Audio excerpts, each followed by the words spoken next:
I think the implications are this is not just an intelligence failure. It's a failure also of a coalition campaign because we have allowed ISIS to have sanctuary in Syria and Iraq with too much time to plan and plot, too much resources to be directed against us. And unless that changes strategically, we can expect more attacks like this. That was Representative Adam Schiff calling the U.S. campaign against ISIS a failure.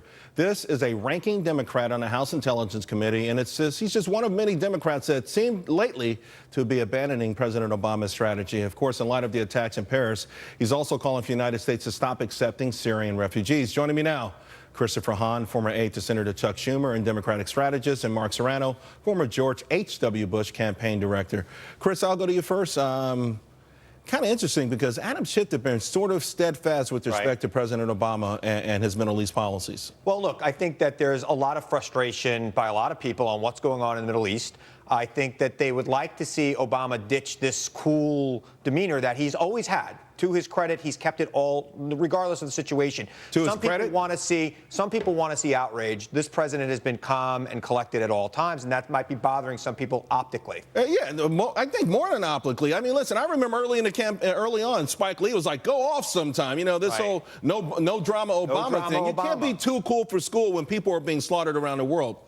Charles, this is a huge rebuke of this White House. The two top Democrats in the Congress for intelligence, Dianne Feinstein and Schiff, in separate but I think coordinated messages this weekend, called the Obama-ISIS strategy insufficient and a failure.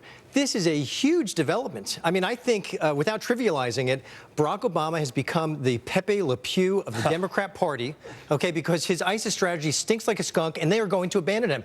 This is huge news. I wouldn't go that far. Absolutely. I would say that there is some definite, look, the country right now is very concerned about what happened in France. It hasn't happened here. I think the president has been successful in keeping it off our shores. But I also think that the president has to do more over there. But I think that this is a lot of this is going to be on the French. Are the French now going to ask for an Article 5 in NATO? If they do, then we are going to be drawn in there. And I think that's a good thing because the coalition will be based in Europe. Look, but with respect to American politics and Americans themselves, I think the president is reluctant to take that victory lap that you hinted he should, because this could happen at any moment. Wait a second, that's what they see, Charles. These Democrats have the access to our highest secrets in national security, okay?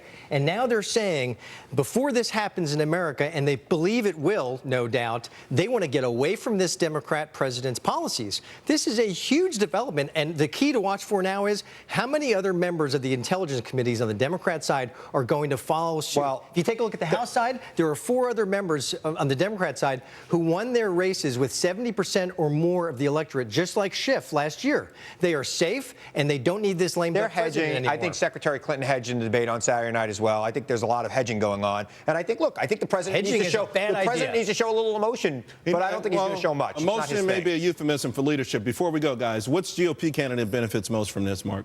I think Trump continues to. His polls are still sailing. What do you think, Chris? I think anybody with experience benefits. I think Kasich benefits. I think Bush benefits. That's I think if Carson is at more than 5% in 3 weeks, I'll be shocked. Oh, boy, don't wear a target on your back. All right, guys, let's leave it there.